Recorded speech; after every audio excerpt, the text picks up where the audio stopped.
দয়াল নবীর শান মান রয়েছে, আপনি কোন দিক দিয়ে বাদ দিবেন? আজানের মধ্যে আমার নবীর শান রয়েছে, কথা কোন ঠিক না ঠিক? আমার ভাইয়েরা, বাবারা, বন্ধুরা, আমার নবীকে যে সালাম যদি না দেন নামাজ কবুল হয় না। আমার নবীর নাম মুবারক যদি আজানের মধ্যে না লওয়া হয়, আজানই হয় না। আমার নবীর নাম মুবারক যদি আপনি না লন তাহলে কোনো কিছু কবুল হবে না। নবী ছাড়া বান্ধব মিলেন না। নবী যার প্রতি খুশি আল্লাহ খুশি। ডাইরেক্ট আল্লাহ রাব্বুল আলামিন বলেন আল্লাহু গফুরুর রহিম। যদিও ওই ব্যক্তি ওই বান্দাটা গুনাহগার হয়ে থাকে, যদিও আল্লাহর নিকৃষ্ট বান্দা হয়ে থাকে, নাফরমান বান্দা হয়ে থাকে, আমার দয়াল নবীকে যদি ভালোবাসিয়া যায় ওই বান্দার প্রতি খুশি হয়ে আল্লাহ রাব্বুল আলামিন বান্দার জীবনের গুনাহ মাফ করে দেন। জোরে জোরে বলেন না সুবহানাল্লাহ। নবীকে খুশি করার দরকার আছে কিনা? নবীকে খুশি করার দরকার আছে, কথা কোন ঠিক না ঠিক? নবীকে খুশি করতে গেলে টাকা লাগবে না, নবীকে খুশি করতে গেলে পয়সা লাগবে না, নবীকে খুশি করতে গেলে কোনো কিছু লাগবে না। শুধু নবীকে অন্তর দিয়ে ভালোবাসতে হবে, নবীর সুন্নত পালন করতে হবে, নবীর উপরে দুরূদ শরীফ পড়তে হবে, নবীর সালাতু সালাম পাঠ করতে হবে রে বাবা।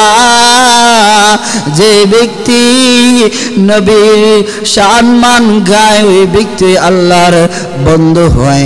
যে ব্যক্তি নবীর সালাতু সালাম পাঠ করে ওই ব্যক্তি আল্লাহর বন্ধু হয়।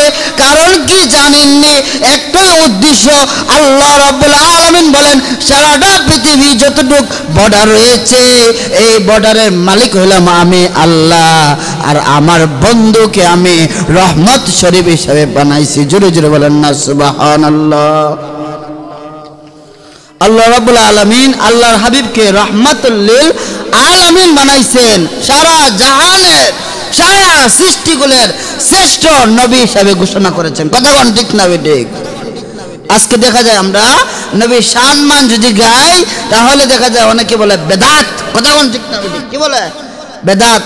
বেদাত দেখ কয় প্রকার, এটাই সম্মান বুঝে না। অনেকে বলে কবরে গেলে নাকি নবীর ছবি দেখানো হবে। কি দেখানো হবে? নবীর ছবি দেখানো হবে। আচ্ছা, আপনাদের কাছে একটা প্রশ্ন, আমার দয়াল নবী যে সময় এই দুনিয়ার মধ্যে আগমন করেছেন সেই সময় কি কোনো ক্যামেরা ছিল? সেই সময় কি কোনো ক্যামেরা ছিল? ক্যামেরা ছিল না। সেই সময় কি কোনো কম্পিউটার ছিল? তো নবীর ছবি কোন সময় তোলা হয়েছে? নবীর যে কবরের মধ্যে দেখানো হবে ছবি, নবীর ছবি কোন সময় তোলা হয়েছে এইটা শান মর্ম দেখাক না। এটার আগে শান মর্ম 7টা পর্যন্ত, এটার আগে শান মর্ম দেখাক, দেখাইলে পরে না নবীর যে নবীর কবরের মধ্যে দিয়ে নবীর ছবি দেখা হবে এটা আমরা বিশ্বাস করব, কথা কোন ঠিক না ঠিক? আজ পর্যন্ত কোনো ব্যক্তি যদি এই দলিলটা দিতে পারে আমি সব কিছু বাদ দিয়ে তার গোলামি করব, তার পিছনে ছুটব, কারণ হলো কি জানেননি? আজ পর্যন্ত তারা জাল হাদিস ব্যবহার করিয়া সরলের মানুষের ঈমান নষ্ট করতেছে, কথা কোন ঠিক না ঠিক? ঈমান চোর থেকে সাবধান হইতে হবে। কি হইতে হবে?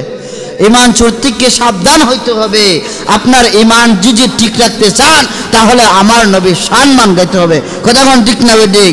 আমার ভাইয়েরা, বাবারা, বন্ধুরা, আজকে কিছু কিছু নামধারী মুসলমান, টুপিওয়ালা, পাগড়িওয়ালা, পাঞ্জাবিওয়ালা, তারা কি করে? মাজার ভাঙিয়েছে মন্দির ফাড়া দেয়, কথা কোন ঠিক না ঠিক?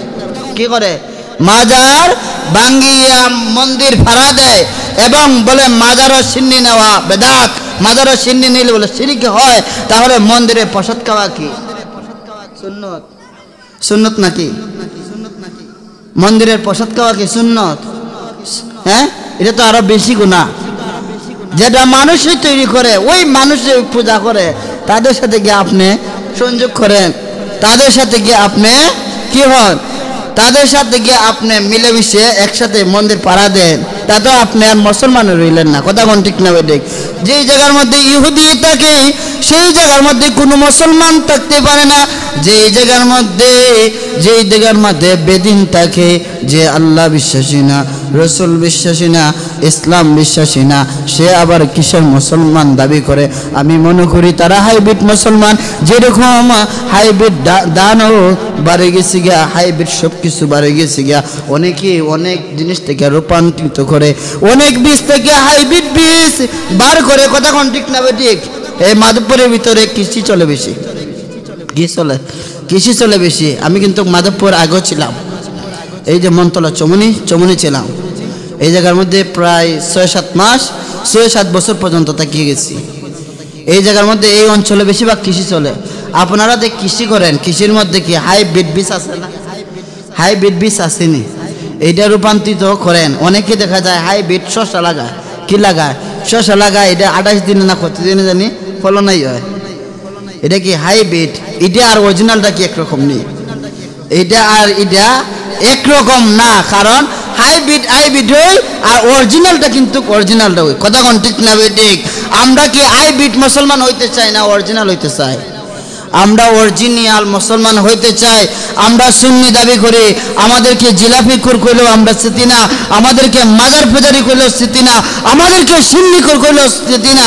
আমরা মুখে বলি সুন্নি, অন্তরে বলি সুন্নি, একটাই উদ্দেশ্য সুন্নি। কেন জানেননি? আমাদের ভিতরে মদিনাওয়ালার প্রেম রয়েছে। জোরে জোরে বলেন না সুবহানাল্লাহ। আমার ভাইয়েরা, বাবারা, বন্ধুরা, আলোচনাটা কিন্তু অনেক লম্বা করলাম না, কিন্তু সময় সংক্ষিপ্ত। আদানও দিতেছে চতুর্দিক দিয়া, কারণ আমরা যদি আজকে আলোচনা করি, কালকে কিছু কিছু মানুষ মন্তব্য করবে আদান পড়তেছে ওই দিক দিয়ে আর ওই দিক দিয়ে আর ওয়াজ করে। কথা কোন ঠিক না বেঠিক? আমরা কিছু কিছু মানুষ কি করবে? মন্তব্য করবে, ওই দিক দিয়ে আদান পড়তেছে, আবার আমরা ওই দিক দিয়ে আলোচনা করি। আচ্ছা যাই হোক, আবার যদি এই অঞ্চলে কোনো প্রোগ্রাম থাকে, আমি আলোচনাটা গুছাইব এবং নবীর সম্মান গাইব। আল্লাহ রাব্বুল আলামিন যতদিন পর্যন্ত আমার দেহের মধ্যে প্রাণ রেখেছেন, ততদিন পর্যন্ত রাসূল সাল্লাল্লাহু আলাইহি ওয়াসাল্লামের সম্মান গাওয়ার তৌফিক দান করুক। সকল বলেন আল্লাহুম্মা আমিন। ওয়া আখিরু দাওয়ানা আনিল হামদুলিল্লাহি রাব্বিল আলামিন। আসসালামু আলাইকুম ওয়া রাহমাতুল্লাহি ওয়া বারাকাতুহু।